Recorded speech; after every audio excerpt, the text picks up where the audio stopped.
Anyway. Bear in mind, this tablet is the worst tablet that has ever been made. Aldi tablets. Bezos. How about this then? So you want to be Osmond, Laurie, Todd, Clancy, Sarah, or Ralph? Sarah and Osmond. You didn't say Maude. Maude's not in it. Oh. It's a cold opening that does not feature Maude. Is that the first one? Can't be. No, we've got all the relatives, haven't we, and stuff? Yeah, exactly. Laurie meets Osmond Tinker Turbo who goes to work in the Photoshop. He takes her to the Photoshop and gets her cleaned up with Todd in the wheelbarrow. Osmond has made it clear she's in safe hands, and Todd is too, but she tries to bite him. The next day he comes and it is time to go to work. The shop opens, the Wiggums arrive for family photo. Hilarity as some lobotomized woman tries to take photos. She sees Ralph pull a burrito out of his pocket and goes for him. She picks up and heads for door. She climbs the tower with Ralph. Osmond says, "What a fun day, laugh, laugh." Nice. And awesome. Action. I don't want to go with you. I want to take this rod and snuggle him and wrap him up like a burrito. Are you Laurie? Yeah. Wow, your addiction's come along. Well, I've been practicing. Real good since that was born. I've been practicing. I'm the happiest man in Springfield. I'm not going to let you bring me down. You're my cousin. I'll tell you what, Laurie. I'll tell you what. Well, you're my second favourite cousin. You can, I'll let you work here for burrito money or burritos. The choice is yours. And can I bite Todd? I wouldn't, not on your probation period. All right. You may bite him in 3 months. Can I sleep under this rock? I don't see why not. Are you familiar with photography in any way? I'd like to be a part, and I'd also like to eat brains. The first half we can work with. I told you not to bite Todd. It just tastes so good. I don't want any damn Todd. All right. Anyway, see you tomorrow. Time to sleep. I'm here, bright and early. Good. First thing, clean up that Todd blood. No. Make things look presentable. I don't think you understand. Damn Todd blood. You don't seem to understand how employment works. I'm not your boss. You're not my real father. Correct also. Neither of those things were up for debate. Someone's here. Let me take the pictures. Someone's here. A big fat bugger. Well, that's okay, yeah. Come in, fatties. Come in. Sit down. Hello. Sit down. I am. Sit down. Yeah. Put these costumes on. Dress up as sailors, pirates. Dress up as spacemen, sailors, pirates. I don't want to. Put this French Civil War outfit on. Now, you woman, fatty woman. Oh, how disgraceful. I'm your cousin. So mean. Your second cousin. I don't care whose father you are. Put this pirate ship on. I think we can leave. Mommy, I'd like to eat a burrito. Oh, in my pocket I brought one. What? Burrito? Give me that. Oh, yeah. Oh, climb. Chomp. Wrestle. Husband says, come back here. He's the husband. Osmond says, come back. She's climbing the tower. I'm going to take you to the top of this tower and eat the burrito up here and maybe eat you too, haha, fatties. No, come down. Come down, Laurie. For the love of God, come down. He says, what a fun day, and laughs. Come down. What a fun day. Maude, it's a Maude podcast. She's the ooky spooky mum to Rod and Todd, midwife by home, a spoiler. She's a member of the moral caucus. Eyes blinking, clothes are changing. Maybe she thinks Ned is cuddly.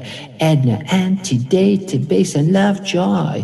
Firmly established as a supporting character who doesn't even appear in the cold openings to her own podcast. Maude Flanders Internet Museum Podcast.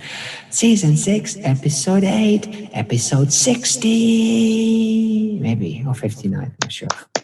It is funny, I listened to a bit of Bongo 1 last night and we were blown away by the fact that we're up to number 15. I know, this is shocking. Okay, Police Chief Sheriff Wiggum, your job is done here. Corpse of Flim Flam, your job is done here. Madge Tinker Turnbull, you are wanted for T-shirt cannon nonsense. Get in the back of this bloody car. We're taking you back to Springfield where justice will be served. Oh, I've got a secret, but I won't tell none of you. Just stay in the back of the car. I'm telling you not. I'm not getting into your car, and I've got a secret that's between me, Feng Yu, and me, Feng Chu, and Fu Cheng Yu. Exactly. Butchered. I have two secrets, my left fist and my right fist. Ouch, ouch, ouch. Oh, she's getting away. You know what, Zaz? I don't think that was Madge. You know who I think I'm that not. was? I'll tell you who I am. Oh, don't tell us. Let us guess. Go on then. Are you Who was Brass it? Leg? Are you Brass Leg? No. Are you Nugan? No. Are you Ginger? No. I give up. It's me, Morgana. Ah, the one that looks just like Maude, but she's bad. Oh, she's running away. She's commandeered a vehicle. Where's that bloody fella with the bag over his head? Bag fella, can we go? Oh, doodly oodly, I've been waiting a oodly doodly long doodly time for you to say that. Let's bloody hit on it, doodly oodly. Let's go. Ah, follow that car to Springfield. Let's get back. We have to go back. Hello, Goodman morning and not even appearing once, club. Interdict the supping of some limbs of cadaver, Joe Soap. All relationships with Jeff Apple Sunderland now severed as the last check bounced, and may God have mercy on their soul. All hail corporate imperialism. Imperialism. Now, if you May can't God see have the mercy screen, Tinker Turnbull on their soul. if you can't see the screen, I'm going to have to do all the sponsors. I'll just make some up like you used to allow me to. Okay. Before you commandeered them. Sponsor, Randy Jackson, bass. Sponsor, this is why I used to have them planned. Under bed, clear crate, store all your stuff under the bed.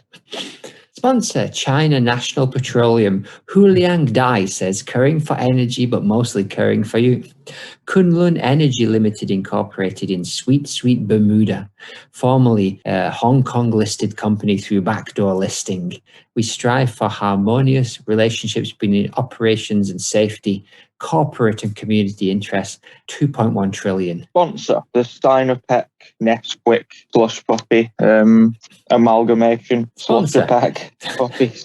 And who runs that company? The Log Lady of Shield. Sponsor, Jenny the Vixen Ryan, quiz Olympiad, but when she found out of the presence of women in pub quizzes and trivia, she says many might find following the path just as rocky. I do think women are underrepresented in the quiz world, and I don't think it's anything to do with the ability or capability of being good at quizzes, she says.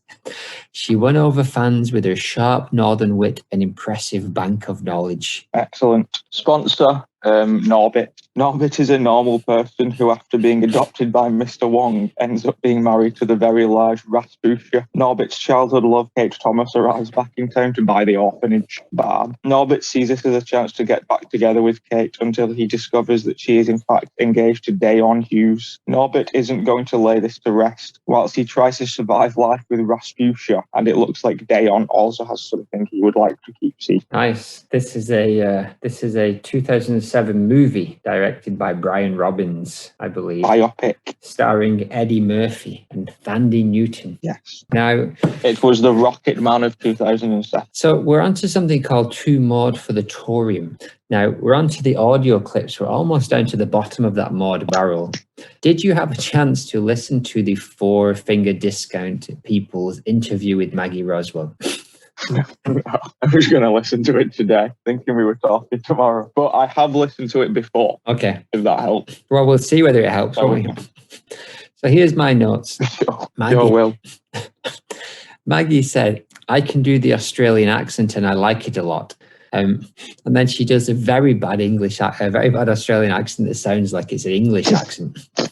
And she says, and when she talks, you can kind of hear Maude in the background of her real voice. And she immediately says, and Maude Flanders is the voice I do. And they killed me because I moved to Colorado. That's sort of information. I didn't think she moved to Colorado. I thought she already lived in Colorado. No, I think that was the point. That's a bit more of a dick move then on her part. I think she really I still think she deserves the money, but well, I think she moved with the intention of flying in, and then she said, how about giving me a bit more money so I could fly in? That is exactly what happened, and they said no. But who's the bad guy here? I don't know. Maybe she demanded that Maude become Australian, and that was the lie in the sand for her.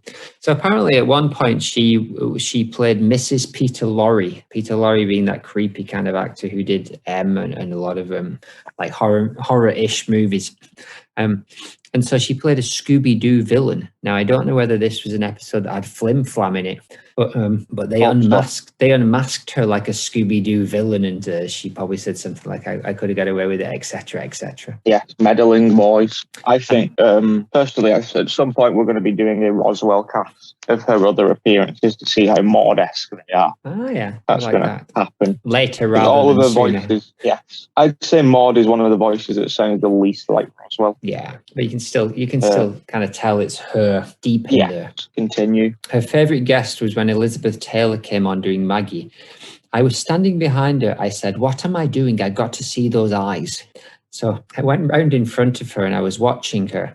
And some of the animators were in the room, and I said to one of the animators, "Draw her."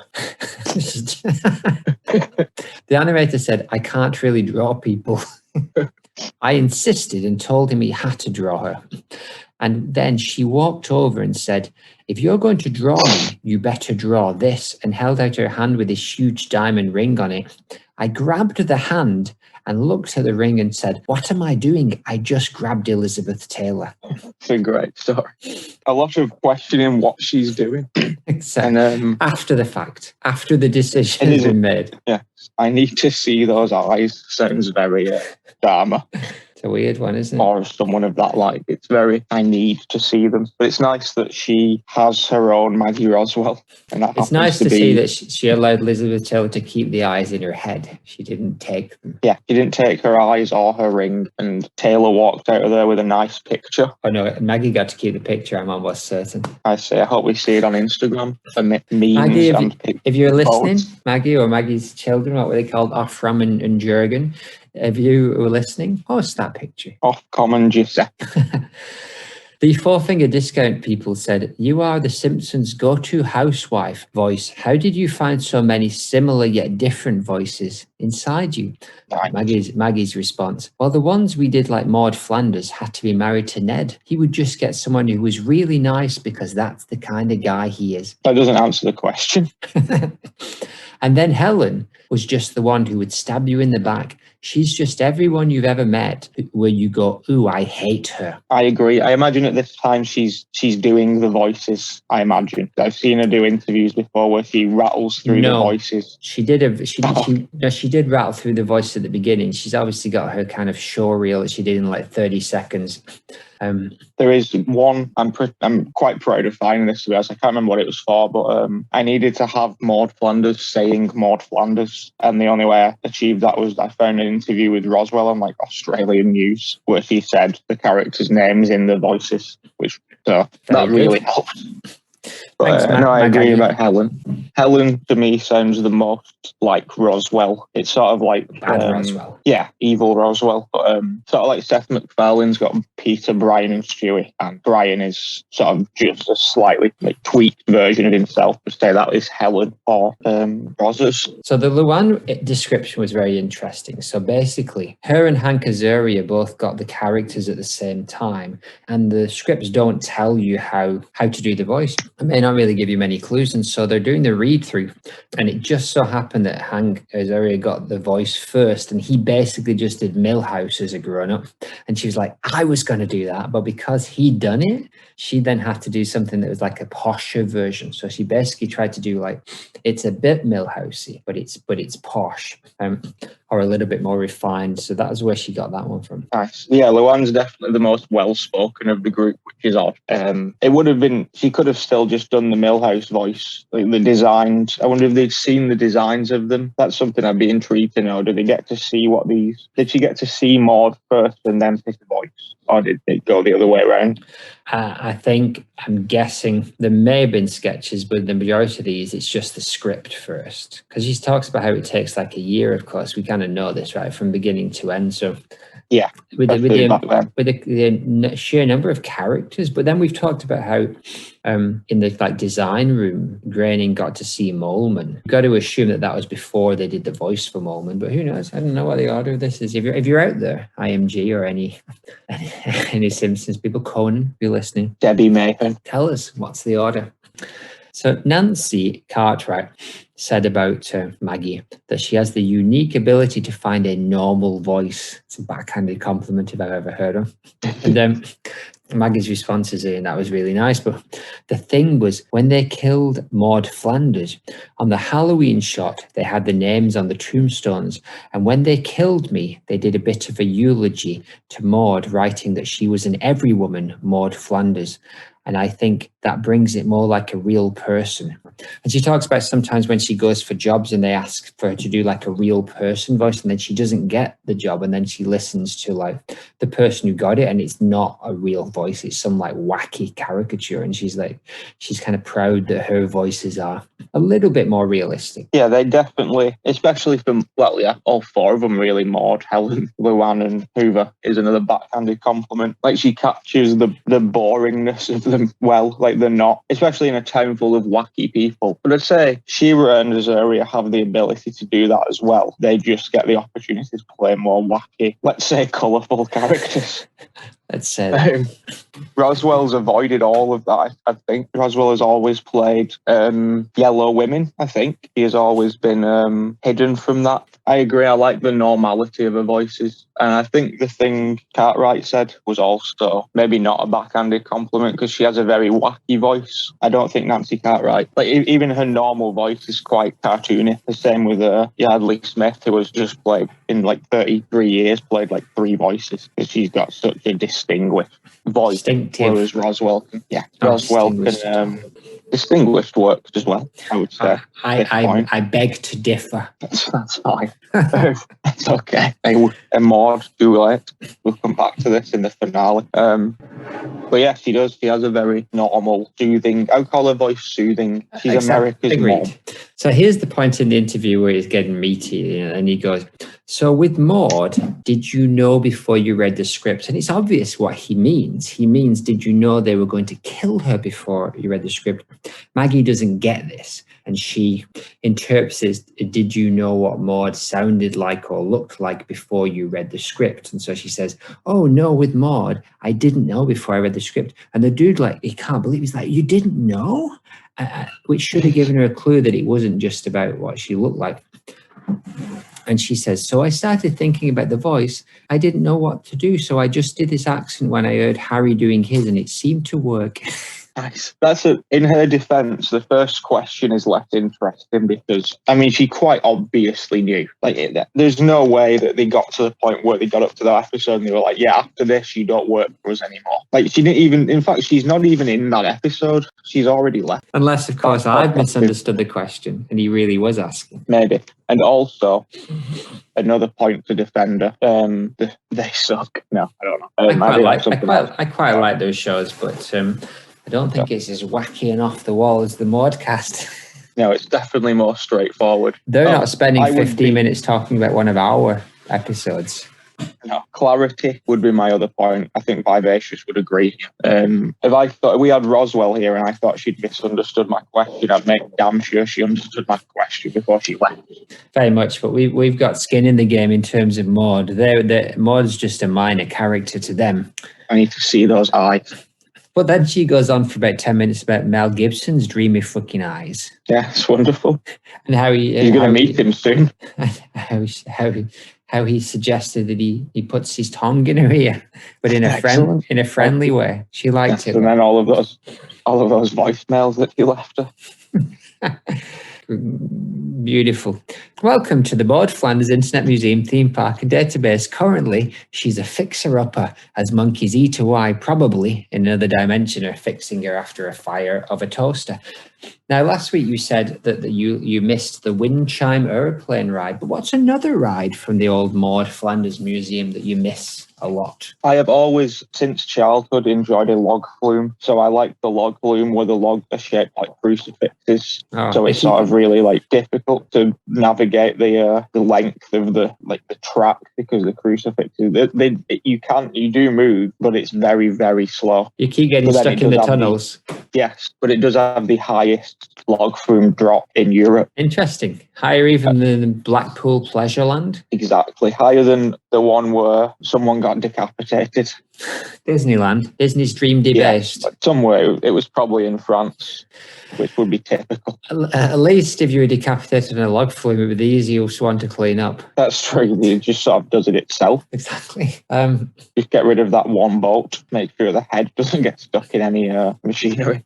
I don't think that anyone's ever been decapitated on a log flume. Therefore, this is all conjecture. How about you give the good people some content, some context for this week's content? The context is I am wildly unprepared because I thought I had another 24 hours. So that's the context. The content has something to do with Vegas because I accidentally sent this to you 2 weeks ago. Well, so I haven't watched it myself for 2 weeks, but I remember everything that happened in grand detail. Randy Jackson bass. That's all I have to say to that.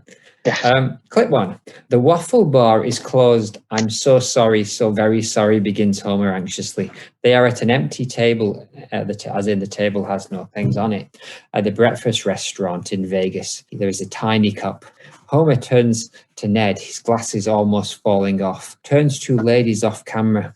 The bad news is, ladies, we already have wives. They've done a great job at making the ladies look tired and a bit out of it. They may be drinking margaritas at breakfast. Well, you can't be very happy with them if you married us, says taller new wife, fanning fingers towards necklace, very Maude. Red dress wife is buxom. Red dress wife says, you two fellas are the nicest husbands we've ever had. We're not giving you up without a fight. Red dress buxom blue eyeshadow wife is Ginger. Is Ginger. Cut back to a blank expressionless Ned. Homer, please. But Ginger, homie, I am not the catch I appear to be. An annoyed Ned says, Ginger's my wife. A mere whiff of Maude. Beautiful. Beautiful. I have just mused upon a couple of things about Ginger. That are, she isn't going to get her own cast like that, but the Ginger cast could probably be pieced together by us discussing her overall because she's going to return. But they have sort of kind of designed the two of them. Like Homer's wife, Amber, looks more like Marge and Ginger looks more like Maude in terms of the hair and the sort of like physical shape. Like Amber's quite tall and her hair's relatively tall and Ginger's got like the bouffanty thing. Also, she's called Ginger, so she may not be Ginger like Maude, but in a sense she is. Maybe she is Ginger like from Maude. The past. Maybe she's Ginger, her surname unknown. Let's wait and see, shall we? But yeah, I like that Ned, at this point, Ned has that little moment of being annoyed because he clearly prefers Ginger to Amber for something. He's irritated that Homer gets the wrong wife, but it's wildly disrespectful. He shouldn't even be sat at this table having this conversation. He should have found a priest immediately and confessed and then told Maude and then dealt with it. I think so. That's the season 5 or 6 Ned. That's all I have to say on the matter. Ned he was talked out of doing himself in, and now he doesn't really have a plan. Only mere moments ago. And he doesn't really have a plan, and he's in desperate straits, really. And yes, the fact that he's now going to hide this all from Maude. But as we heard in her diary last week, maybe it's all fair and square at the end of the day. Maybe it's just... Oh, yeah, she got married, didn't she? Maybe the secret to a successful marriage is never really mentioning when you've married somebody else. It certainly would keep things less intense. Certainly. Clip 2. They are at the breakfast bar. Very generic restaurant people are sat behind them with a slop of breads and some flat round things. Ned is hyperventilating. What are we going to do, Homer? Homer is adding multiple sausages and donuts to his plate and some green things he thinks about. He considers a tomato, but I imagine he puts it back.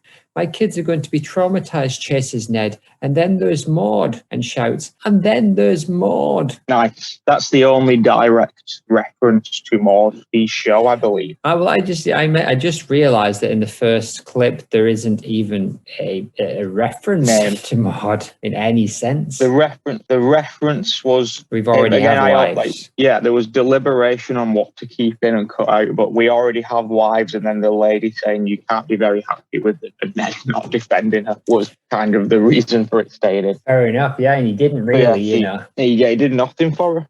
He probably felt it wasn't worth having the conversation rather than him trying to defend his decision making. He's a bit smarter than that. Probably. But this is a reference to the TV show Maude. Really? I believe that's the theme song to that repeats, and then there's Maude quite a few times, I think. That's so that's the only sort of direct reference to the Arthur Maude within The Simpsons, I think. So that's fun. It took them 10 years to confirm a connection between the two, or deny. So that's nice for her. But she's just at home. She's just at home having a nice time. Probably breakfast time also in Springfield. I imagine they're in the same time zone. We don't know. But she's probably just, getting Rod and Todd ready for whatever school they actually go to. If any. What do you think they're having for breakfast? Because, they're very puritanical about the kind of foods they do eat. So are they dishing up a big dollop of pancakes and sausages on a Wednesday? Well, because Ned's not there, I would say she's I don't think she's as bothered about the whole cucumbers and cottage cheese being nachos, that kind of stuff. She only said no sugar because she had a point of proof to Marge and Lisa. So I think she's probably just... And the diabetes. Doing that. Yeah, Rod's got diabetes as well. So maybe she just made a nice elaborate breakfast for her and Todd, and Rod has to eat celery in the corner. I'm going to feed our kids non-organic food. I'm going to feed our kids non-organic food. I'm going to feed our kids non-organic food. And with their money saved, take them to the zoo. That's exactly what she was thinking.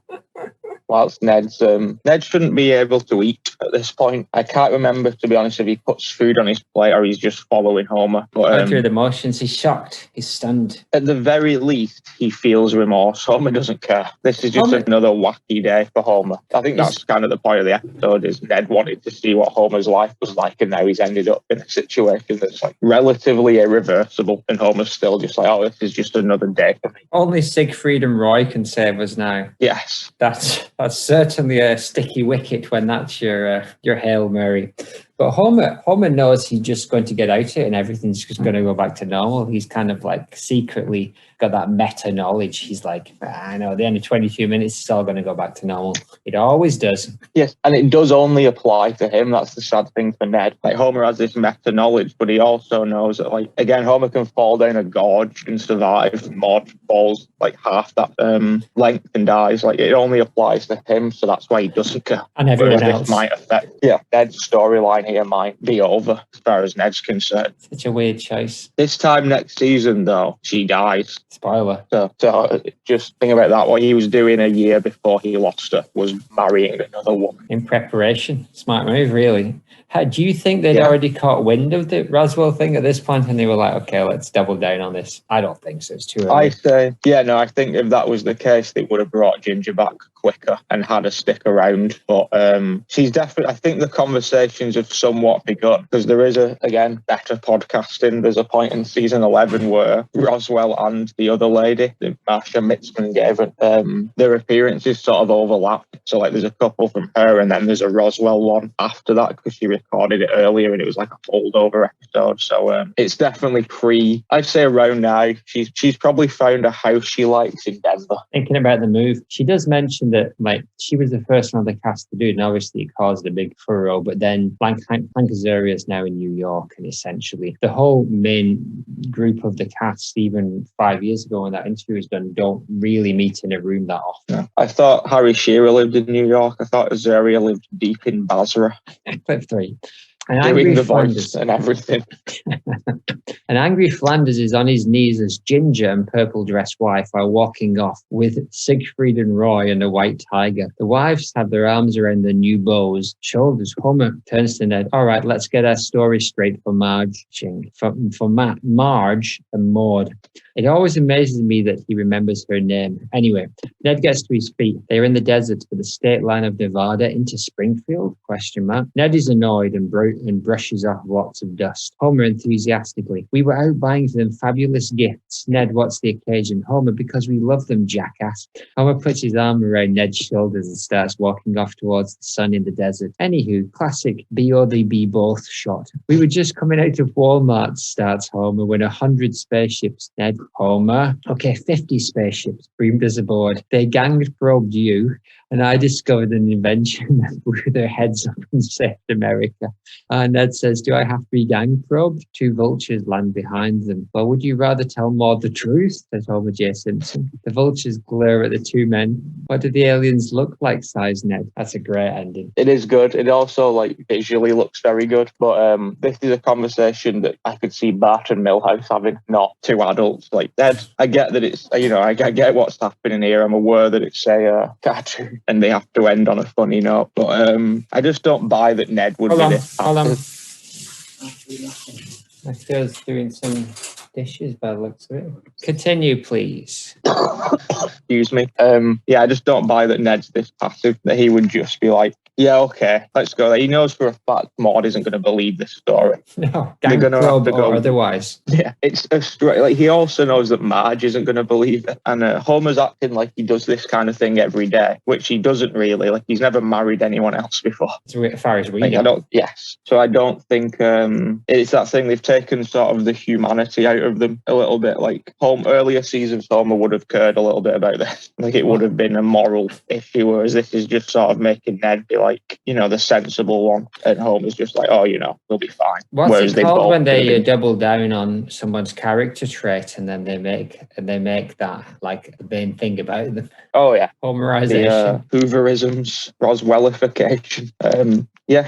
Gang probes wouldn't fly anymore unless we're talking about South Park. I think Family Guy started is what's happened, and they've seen that because Family Guy wasn't that bad in the early days. It was definitely more adult than The Simpsons, but compared to the kind of stuff it does now, it was pretty tame. But I think The Simpsons tried to harness a bit of that energy and make things a bit more adult where they could, but still try and keep it so it was vague. And this is exactly how they did it. But it's just they should have just come up with they should have said something about Jesus. Homer should have come up with a story about Jesus that Ned found really insulting and offensive, and then he just said, would you rather tell Maude the truth? And he's like, okay, what roller skates was Jesus on? Exactly. How big was the I should have written just the right size. That's what a good podcasts are about, deciding how you would have done it better. But to be honest, the other podcast I do, that's exactly the same thing that happens in that, because it's about a rock and roll band, and every week somebody talks about how they would have done it differently. Not me though. Oh yeah, reinventing the Clash.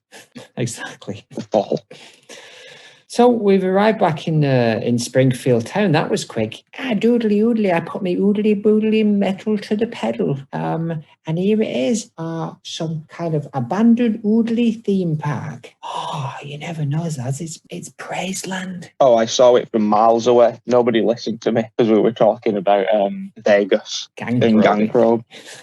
Yeah. I blocked it. But Morgana's nowhere to be seen. She's totally done one. Is she ever going to be brought to justice? Well, to be honest, it was a long shot. It's a long shot that she ran off in a different state. He ran away thousands of miles away, but we know where she lives from our cold opening. So. Well, I'm not going to New Mexico. Shall we just go home, back to the real world, now that we've done everything we need to? I think we should at least go in Praiseland whilst we're here. We can't get in. Look, who's that big fat chap coming along? All right. Comic book guy? Yes, it's me, the comic book man. Least best return appearance of all time. What are you bloody Wigan buggers doing back here? We would like to get over the wall, Jeff. Oi, young'un, you can't climb over that bloody wall. But I try, but no, I can't. Listen, mate, would you like me to give you a bit of a leg up for the old time's sake? I sort of don't want you to touch. Yeah, how's luck from Wigan are a bunch of bloody buggers. Well, I'm his wife, and I don't like the way you talk about him, you bastard. It's alright, Kamiko, love. Just calm yourself down, will you? They're all from out of town, these lads. Well, I'm from out of town, me. I don't talk like that, like a bloody bastard. Well, you're much ruder than I expected you to be. You got on the wrong side of me today, you. Actually, I'm dead pleasant, me. She's a very pleasant lady. Aw, shall we start again? Yeah, let's try. It's a pleasure to meet you. Well, it's not a bloody pleasure to meet you, so fuck off. Tadayima. Don't be so bastard racist. Give us a Push it. boost up there. Listen.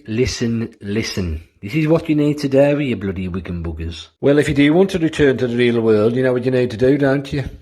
You need to get yourself a secret bongo. There's a secret at Bongo. Ooh, I can tell you're from the real world. I bloody can and all. You smell like paper. When you've found the secret bongo, that means you'll be able to find the hound from beyond, doesn't it? Here's a f***ing map, mate. That's very Ah, you've suspicious. given us out the last map. Giving up my bloody map. You bastard. It's alright, Kamiko, love. Well, you don't need it, do you? Because you're from this world. No, you're right. It bloody stinks a bit. There's no there. Ellen Lovejoy told me even Greg is shut because of COVID. Yes, Sayers. I think it's called Sayers in Japan. Oh, bastard off. Oh, yes, we've all heard about Helen Lovejoy. She'll be the one that you, effed off back to Springfield, North Dakota Township, if I remember right. Well, you know what, comic book guy, why does this map smell like milk? Well, I dipped the map in milk, didn't I? Wanted a tube for me cookies. I make a big long tube, then I drop the cookies into it. And unfortunately, the milk splashes everywhere, but, you know, that's the way it goes, unfortunately. I mean, straw. Oh, so that's why it tastes like milk. Bye. So are we going in Praise Land? Yeah, let's just get in. Get it up. So I have this, when we met that lunch lady Durush the other week, she gave me wire cutters just as a just in case. So, All right, well, cut. and I also stole a flamethrower from Flim Flam's corpse. Well, you might as well use them before we go. Yeah, I want to take a picture of the statue. Well, we wait out here. We'll go in next episode because for now, I did want to show you some art, but it sounds like you can't see any of it on your screen. Is that right? Have you tried sharing it now? Yeah. No, but I can do if you want. Do you want to? Give it a go. Oh, yeah, it's all good. Nice. All right, so here's the first mod art in a little while. And this is the Flanders rebooted by TB86. What can you see there? It is a loose reboot of the Flanders family in pencil, which is always, I enjoy seeing the pencil drawing. Ned and Maude look a bit younger, sort of a bit trendier. Maude's wearing like a t-shirt and jeans. I think there's a picture of a ring in a cloud on a t-shirt. Ned's got a crucifix on his tie, and his jumper is now a gilet. You say gilet? Exactly the A same. gilet? Looks like a gilet. It's a gilet, I think. Yeah, it's like a sleeveless jacket, Oh, nice. like what hunting people were. Oh, yeah, like a body warmer. Yeah, Rod exactly the same. No change whatsoever. You're in a crucifix. Oh yeah, Todd has had the most significant change. Todd now looks like a mini Ned or a smaller version of me. It is very cute, but I think I like original Todd more. They've got rid of the Maude's devil's very- curly hair. Yeah, Maud's very Lego-esque as well in her hair. So is Rod, and he looks a bit angry and a bit smug, which is correct as well. Kept a good trait. Yeah, good image. All in all, TB86 has nailed it, and I do like the new Todd. I'm interested to see if new Todd appears in any of our episodes. Likely. Very likely now he's been taken up to the top of that tower, although that was Ralph Wiggum, so scratch that. Yes, I don't even know where that happened in the world. Earlier in this episode, it was the cold opening, but it was somewhat unclear that had happened. Yes, but did that happen in the world of Springfield that we are currently in, or did that happen in a different? I think it just happened here, didn't it? I think our cold opens are directly linked to where we are now. Exactly. So, Ham's really in Vietnam. but when? When? Yes. Vietnam. Hu Cheng Hu. How about a mod diary? Do you have one? Yes. What did we talk about today? Vegas, but you kind of covered that in the last episode. Oh yeah, Maybe Ned's return. Who knows? I'm not giving you any ideas. I'll have a little think for a sec. Dear diary, Todd's gone missing. Well, kind of. Todd and a collection of our children appear to have gone to Shelbyville in some bid to find a lemon tree. So Todd and his friend Kyle Database have gone missing, and Ned and all the men of town have just got in my camper van and gone off to sort of like sorted out, which, I was all right with for a bit because I had some catching up to do with the judgmental hour, but I've caught up with it now, and Luann just gave me a call with a posh non-Mill House voice and said, you know what, actually, it's pretty rude that all the men just went on their own, thought we can do it. So I say, we just do it anyway, female Ghostbusters. So me and Luann and, who else's kids went missing? Mrs. Database doesn't have a mum. She wasn't, no, he's gone the way of Maude, Maudeless. I mean me, spoilers. Oh, Marge. That's my next door neighbour. Yeah, so me, Luann and Marge got in a car, and that cat lady came as well, just because we saw her on the way. And that woman who said, can I come too? And Marge didn't let her come. We decided she could come as well. So we all went to Shelbyville to have a look around, but didn't see any of the boys or our husbands, but we did see a big shopping centre. So we went in that, and we just ended up shopping clothes all afternoon and buying things like cookbooks and aprons and pinafores. And then we all got back in the car. I completely forgot. I forgot Todd even existed, never mind that he had gone missing by all the delirium of material purchase. So we all just basically had a really nice day and then got back in the car and went home, and I got in and Rod and Ned and Todd were sat around the table, and it was quite rude, to be honest. I was annoyed. I'd bought a new skirt and none of them mentioned it. He just said, oh, I found Todd. He'd almost been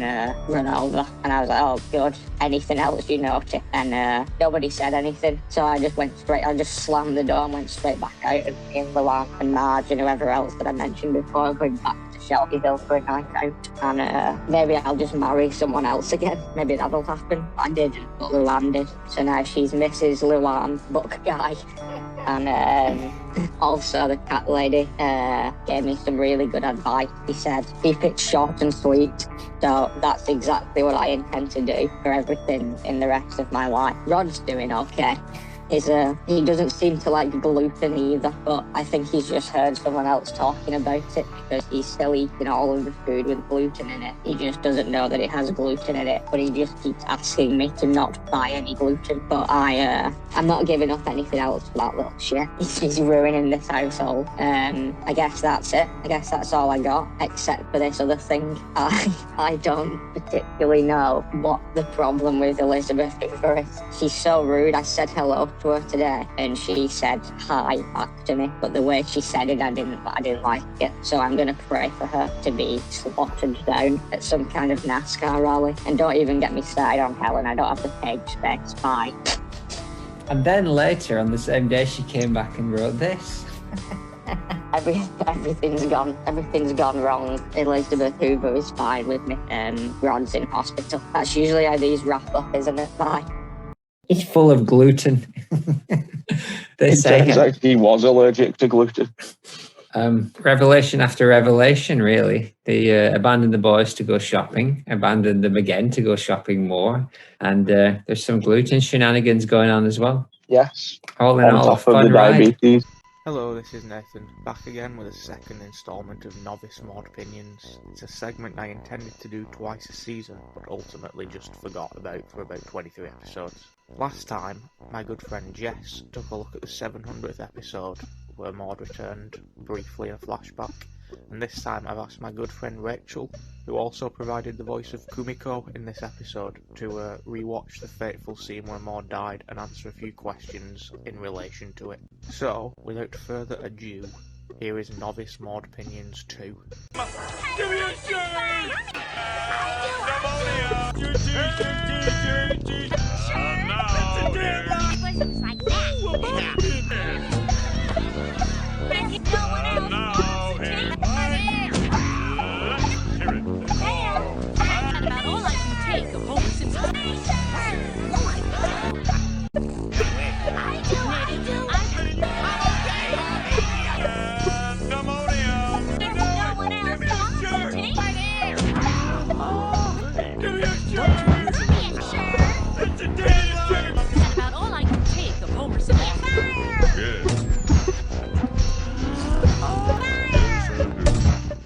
How old do you think Maude is, and why? Okay, I would say Maude is possibly in her 40s, probably late 40s, early 50s. I don't think Ned does her any favours. I think he ages her even more. How old do you think she's, Tom? 46. Specific. That's very specific. No, 2 kids. I don't think her and clothes does her any favours. She's giving proper Princess Diana vibes. Very outdated frock and those little kitten heels. So yeah, I'd say in her late 40s. Excellent. Why do you think Maude was killed off? Because she's boring and irrelevant. Do you care, Tom? Do you care that she died? I don't care one bit that she died. Deserved to die. Do you think that they could bring Maude back? You can get your double chin dissolved in that clinic. Do I think they could bring Maude back? Haven't they stopped making episodes of The Simpsons? No. Oh. They're on season 33, it's older than us. Possibly, how interesting they make her, but I do think they should bring her back and it'd be a slightly different, well, a completely different character. I think they should bring her back. She's having a midlife crisis, she's having a wild stage, and she never is boring again. How would you have killed Maude Flanders off? I've got 2 ideas. So my idea number 1 would be that Maude's leading a double life. She's been bored of the same routine for years and years and years. She's sick of God, so she becomes curious and she starts exploring herself. She gets an OnlyFans page, but nothing too sexual because she's still Maude at the end of the day. She starts doing a bit of household cleaning, doing her housework in her underwear for her followers. Maude becomes so popular and she's loving the attention. She's absolutely craving it. But how does she tell Ned and the boys? So that's it. She's decided she's going to run away and lead another life. But a few people found out about Maude's sluttish ways, and before she can leave, she is murdered. So the question is, who killed Maude? So was it Ned? He had his suspicions. The house was looking cleaner than normal, and he saw the look she was getting in the street. Cheeky winks here and there in the supermarket aisles. He has been on her search history. Was it Willie? He had become obsessed with Maude. He had a Maude shrine in his shed or whatever he works in at the school. He couldn't bear losing her. If he couldn't have her, then nobody will. Nice. Was it Marge Simpson? She knew what Maude was doing. She'd seen her in the window. She would slut shame her under her breath, but really was extremely jealous and wished she could have an OnlyFans too. Was it Mo? Nobody was coming to the pub anymore. He was losing money. They were all at home tuning into Maude polishing the knobs. Or, this is my second idea. Before meeting Ned, she was a Russian spy. Russian is her first language.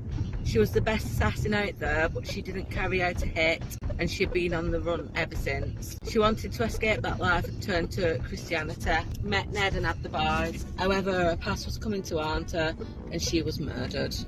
The end. Beautiful. What year do you think she died in? 2001. Wrong.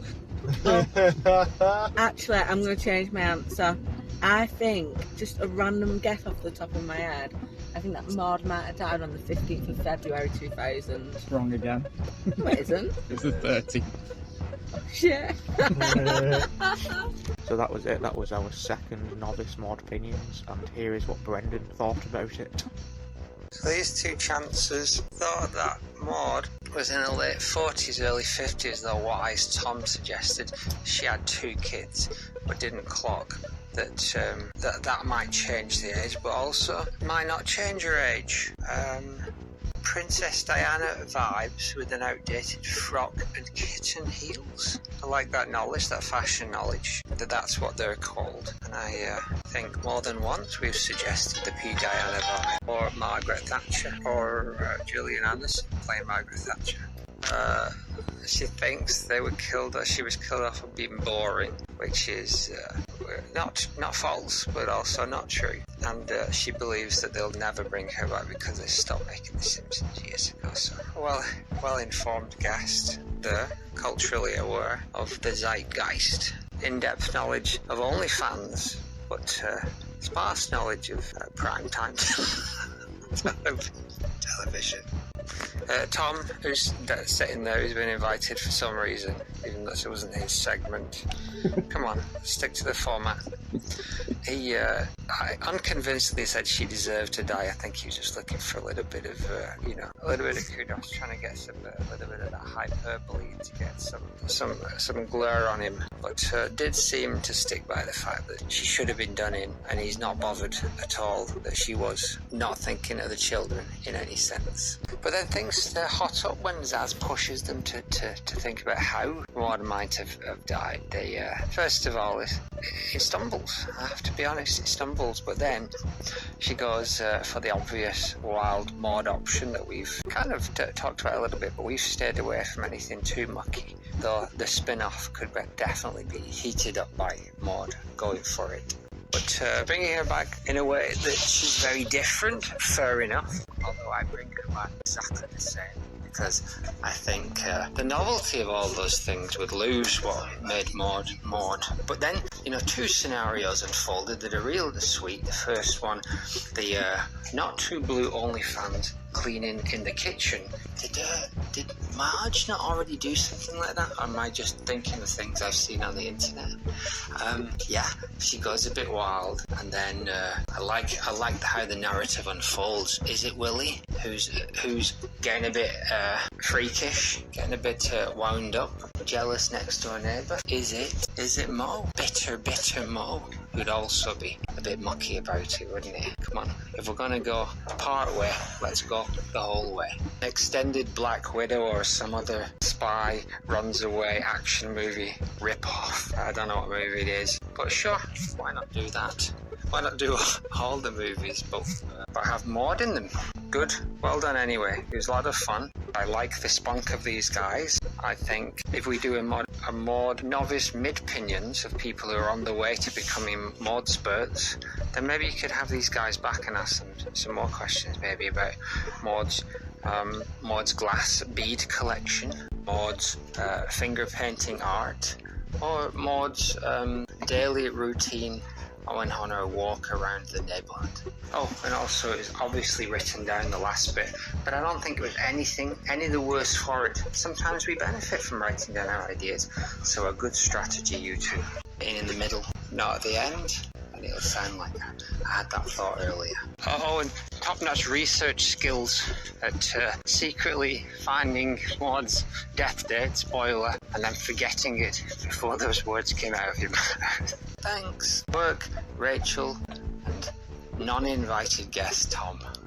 I agree that the fact-checking was not solid, but in their defence I asked them not to do any fact-checking, but then I accidentally told her the date of Maude's death, and she just forgot it anyway. So it all worked out in the end for us. Tom was driving the car, hence his interactions, and they are most welcome as they balanced out Rachel's eagerness to bring Maude back to life. It was nice to have someone to remind us that maybe, just maybe, she is best in the ground. But who knows? That's all the fun of the Novice Maudepinion segment. Getting an opinion of Maude from what I would call somebody in the real world, even though they are in animated Springfield, obviously. That's how we spoke to them. This has been Novice Maudepinions. Bye. Shall we finish up with a song? Yeah. Can you see the screen? I can. Are those the birds? Bread tonight. No, it's a siren. It's a car alarm. All right, off you go. Bread tonight. Restaurant married, buxom bliss. Hioma rankius, you'll have towards necklace. Beautiful. Plavsome gren.